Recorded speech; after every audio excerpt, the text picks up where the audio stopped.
One of the other things that know what to say. I wanted to talk about with our guest Luke is I've known Luke for years. I consider him a very dear friend.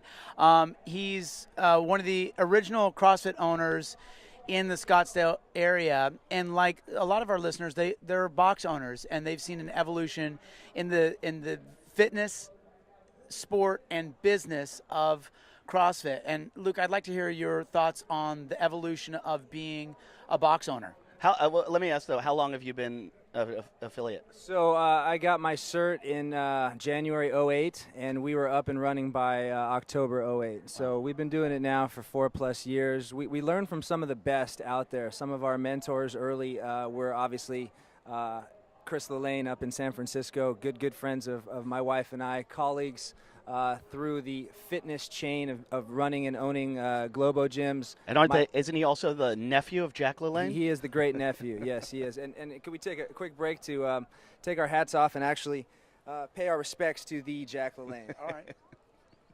We're paying. You too, Armin. He's American. I don't have a hat. All right, very good. So being an affiliate owner obviously has its ups and downs. It's all around. But at the end of the day, it's better than being a trainer. And it's better than trying to own and operate a Globo gym. Now, when I first started, I do a lot of shows in the Phoenix, Scottsdale area. And so when I first started going out there, I had known you and your wife originally, met you guys in L.A., but then when I'd go out to perform in the Scottsdale area, your gym was the only one there like 3-4 years ago. Now there's a lot more. So can you describe that? Because I know a lot of our listeners are seeing the same thing in their respective cities. Well, all CrossFits are not created equal.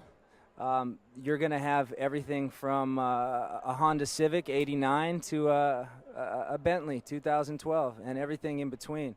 I heard Greg Glassman say at the Affiliate Fest in Miami about a year and a half ago that the good ones will get better and the bad ones will get better.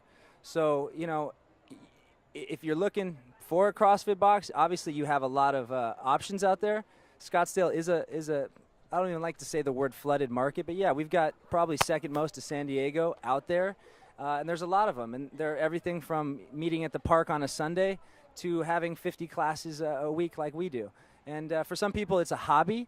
For my wife and I, it's a business, and it's a community. We live 2 miles from our gym. Our kids come there after school. We've had some of the best relationships with friends and people who have not only come in to, change their lives through fitness, but become actual great friends of ours. And we've got some of them with us here this weekend. Yeah, I mean, I've seen, and I've known too that at different points of your professional career that can be almost that can be very challenging. You see other boxes develop, and there's that part of you as a business owner. You're like, oh shit, this is taking my bread and butter. You got kids, you want to provide for them, and then there's that moment. And I've seen an evolution in you with your perspective of that. Can you speak on that? CrossFit does more good than it does evil, and Ask Armin about that. Yeah, at the end of the day, Armin, we were actually speaking about this earlier. You're making your mojo on CrossFit. There's a lot of guys out there who may state that they're anti-CrossFit, but at the end of the day, they're still doing CrossFit. I'm not anti-CrossFit. No, not you. I'm just saying there's people out there. I to see this sport evolve in the last 4 years since I've been in it, to see people that we're here with that are showing pictures of them 100 pounds heavier, to sit here and challenge your camera guy to say, hey man, let's put him on something for 12 months. Let's take a video of it right now. Yeah, let's it's called put a CrossFit LA shirt on him, and let's see what happens in a year. And I've been trying the same thing with cocaine, but it's just not working. He's the only guy that just keeps getting fatter. And our Machete's a listeners know pescatarian. he's the heaviest pescatarian that any of us have ever met.